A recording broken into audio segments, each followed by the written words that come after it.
masjid yang kelihatannya sepi, jamaahnya ya sedikit, tapi kadang-kadang diridhoni Allah. Kenapa? Karena masjid itu enggak menjadi problem sosial bagi komunitasnya. Saya beri contoh, masjid ramai tentu baik, enggak perlu saya ceritakan, karena masjid ramai itu ya mesti baik. Masjid yang banyak jamaahnya tentu baik, itu enggak usah dibicarakan. Tapi ada beberapa masjid yang sepi, tapi Allah itu suka. Kenapa?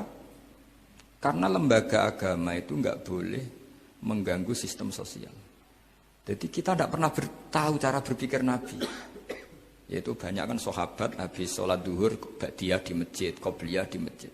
Apa kata Nabi? La taj'alu buyutakum kuburan, cung nak apik aja mbok entek-entekno ning masjid. Omam ya bagai keapian. Rumah kamu jangan jadikan kuburan. Jadi sholat sunatnya di masjid, ba'diyahnya di masjid. Pulang-pulang tanya, "Ma, makannya di mana?" Terus marah-marah karena kurang disediakan makanan. Kan lucu kan? Di masjid qobliyah, ba'diyah, pulang-pulang tanya apa? Makanan. Tersinggung lagi kalau belum disediakan. Akhirnya apa? Anak-anak kita yang kecil kenangan melihat bapaknya itu apa? Bapak itu orang yang kalau dari masjid tanya makanan dan marah kalau tidak kesampaian. Coba kalau kamu datang dari masjid sholat, kenangan anak kamu apa? Bapak itu orang yang kalau datang dari pergi sholat. Sehingga kenangan anak-anak kita ini melihat kita sholat sujud di rumah. Jika Nabi membahasakan apa? Jangan jadikan rumah kamu sebagai kuburan, kasih jatah sholat. Sehingga ulama mengatakan jamaah itu paling baik itu di masjid untuk jamaah fardu. Untuk sholat sunat beberapa malah sebaiknya di rumah. Sehingga saya ini sebagai kiai ya sering bingung.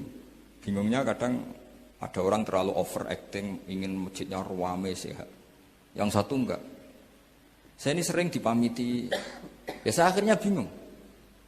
Bingungnya ya barokahnya ngalim itu bingung, kalau nggak ngalim malah nggak bingung. Karena ya sudah harus gitu. Sampai tak beritahu ya.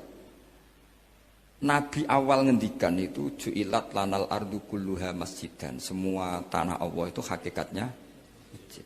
Apalagi ini rumah kita. Anak kita biar menyaksikan saat kita sujud, saat kita baca Quran, saat kita ngaji.